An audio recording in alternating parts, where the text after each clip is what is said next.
Yo, so we are back here at Stoney Gate in Gateshead. You can see this has all been cleared out at the front. We're thinking of maybe jet wash in the front as well. As you can see, next door did it. It looks quite nice. So for those end values, you know, every little helps. This has gone through at a mad speed. We're 3 weeks in. We're about 8 weeks worth of progress has been made. And you're about to see. So everything's stripped out. And then we've got a lot of the insulation's gone in, stud work's done for the en-suites, plumbing done for the en-suites, electric's done for every room. And then I'll show you this room, the guys are working in there. So here's a good example. So those cruddy wallpapers are gone, carpets are gone, stud work's gone in, electrics are all gone in. Building control did make us do some slightly different alterations on the acoustic insulation, which, you know, is always expected. It's why we have the contingency, but it's not stopped the guys moving at a crazy pace, which is banging. This is going to be quick and good size en suites, and still a very good size double bedroom. And then double bedroom again in there. The stairs will be done last, and everything will be recarpeted, and then repainted, replastered. And then come up here.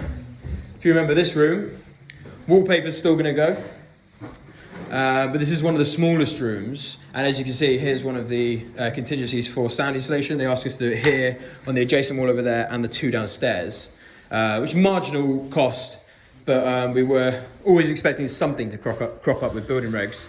And then here's the one they knocked through for an ensuite eating out into this other bedroom, still obviously to be cleaned up. But I didn't expect this kind of progress to be made. Jeff's really smashed it on this one. And then come through here. This was the big bedroom. And we had to re-look at the plans. We had about 3 versions of the same plans. And then this was the last one done when Building Control did their site visit. And they made a recommendation for the en-suites. To change a little bit in here from what I explained in the first video. It's worked out perfectly because this was a massive bedroom, and we've got ensuite coming in from that room, and then 2 ensuites sat here. You got ensuite for that bedroom, and then this corner ensuite for this bedroom. And then again, this is still going to go through all the works. Last electric's going in, and then full plastering for about 2 weeks, and then let it dry, let it settle. We need to kind of slow off the pace a little bit, otherwise shit can start going wrong. But yeah, have a little look through there and you can see here's one ensuite. We got soil piping in, another ensuite there, windows staying, which is nice. And then cupboard's gonna go there. Come through here, the attic's being serviced, installation done in the attic. There's a cute little hole up there. Didn't notice that. He's here. All right. So then this got boarded up. If you remember from last time, this was the entrance to the bathroom. This was the entrance to the toilet. Everything's been knocked through, and we've got this, which is great. We've got a bit of mold going on down here, which needs to be fixed up. Nothing to worry about. Yeah, this is going to be a nice, good-sized double bedroom with an ensuite. And the boys have been using that toilet. You don't want to see that toilet for now. Yeah, again, insulation all in, and then this has become the biggest bedroom, which was a surprise. Yeah, big bedroom here, knocked through the wall here for the ensuite. As you can see, the other side. Yeah, plumbing, electrics, soil pipes, all in. And everything joined down to the drains toward the back left of the property, the main drains, and the boiler room also down in the dining room, which I'll show you in a minute. But yeah, you can see the ensuite that's eaten into this room, and double layer insulation as well, so that there's no noise travelling through. It's good to do on HMO. You know, if you keep each of the rooms isolated and insulated well, you know, it's not just about slapping beds into these rooms. Like if you really want to get retentive lets and have tenants be really happy living here, you want to soundproof the place. You want to make sure that, you know, tenants are comfortable here, that they're not hearing someone take a shit in the next door ensuite. So I think it's important to do, and it keeps standards high as well. So yeah, that's pretty much the upstairs. And as you can see, we've had to do a lot of reconfiguration with the en-suites, because with a property like this, although it was a great size, and finding the property is the hard thing to do, a property that's got that sort of space where you can allocate an ensuite for each room is a part of the battle. But once you've got it, you know, it just takes you putting one ensuite wrong to really mess up the orientation of each room, or squeezing a room in in a nasty sort of cramped space, which could have gone wrong in that big room where we've got the 3 en suites. If you have a little look from here, you can see the perspective better. Before, we were going to have one of the en-suites towards that back wall there and have one come out of just here along this wall, but it would have created this awkward sort of space. And to put a double bed in there and then to have like a good, nice circulation area for anyone that lives in there, getting changed and things like that, it just wouldn't have been feasible really. It would have been like quite a dingy room. Whereas, you know, rethinking the layout for the en-suites and for all the partitions is a massive part of the challenge with a HMO, because you're trying to maximise each square foot to get the yields up, as well as keeping adequate living standards and a nice place for people to live. Now, the back. So, again, all stripped out. This carpet's still to come up. We've got a little cupboard in there. It's just storage for tools at the moment. But yeah, you can see this has been boarded up, and then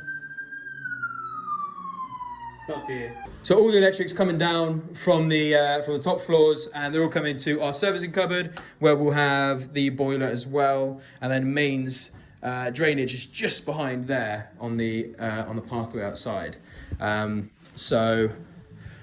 layout for this property has worked out quite nicely. We've been fortunate with high ceilings to be able to flow everything through down to one main accessing point, which is good. This is a bit low, but it's the stairs, so it's going to stay. In here, kitchen's been stripped out. We could have, there's an argument that we could have maybe kept the kitchen and just like repainted it and things like that. But really, strip it back and you can see like all these different pieces of the wall that just needs replastering. It needs being treated, so it's worth just pulling it out for the sake of a grand or two to make sure that we get the place up to a high standard, and that it's going to last a much longer duration by doing that. So yeah, pulled out the kitchen. New kitchen's going in. We're going to keep the tiles and then stick vinyl on top of them. Tiles are quite nice. You're not going to see them, but at least they're there. Double fridge freezer going there. You can see the ceiling being dropped there, full servicing, extraction fan. And then building control said that they were happy with this, that this was fine. So we're going to keep it. And that this, I do think, even though building control don't see a problem with it, I can just see someone tripping over that and then maybe shattering some glass, or just something going wrong, which obviously is a safety issue and also a maintenance issue, because then you get called one day going like, oh, your greenhouse is smashed. So I think we're going to try and come up with a solution for that. And the garden has gone under massive transformation. And remember, all of this has happened from that first video I showed you. We are only just about 3 weeks on from there. Jeff's moved rapid with the guys. He's had 6 guys on site at any given time. And this is the results. It means we can move with speed and be prepared to let pre-seasonal period, which was my worry with this one, that we were going to fall into letting it at the Christmas time. But we're going to be well ahead of that. We're going to be letting this by November. And the garden, now we've stripped out everything. You can see the space here, a lot of space, but we're going to need to put some kind of creed down, or just gravel. We need something. We don't really know, if I'm honest, because it's a cost thing. We've allocated about £2,000 to exterior works, and they've already done a lot of strip out, and that still needs to come down. Cruddy little shed, but we don't know if gravel is the right thing to do, because we're going to have to cordon off an area for the gravel, but there's the option for screed, which might do it nicely, but it needs something. It needs some kind of TLC, but yeah, that's it. And another fun thing, initially we were going to look at an 8-bed HMO on this. We got planning rejected on it, which was quite annoying, but we were going to do a 2-story extension here, as you can see next door did a couple of years ago. That was going to be the idea, do an 8-bed HMO. It turns out it was so much more cost effective and so much more hassle free to just do the 6-bed. So kind of silly to even think of the 8-bed, to be fair. But there was the space for it. And longer term, the income would have been stronger. So it made sense. But the 6-bed is rapid, it's quick, you don't have to deal with planning. And the house can accommodate it without the need for an extension. So yeah, that's where we're at with this one, and we're going to come back in 2 weeks' time and check on it when all the plastering's being done, maybe pre-decorative stage, and then we should only need one more site visit after that, or one more filming visit after that, to show you the end result with the furnishing and the decorative stuff in, and then it'll be marketed to tenants. Banging. Hope you enjoyed the video. Subscribe.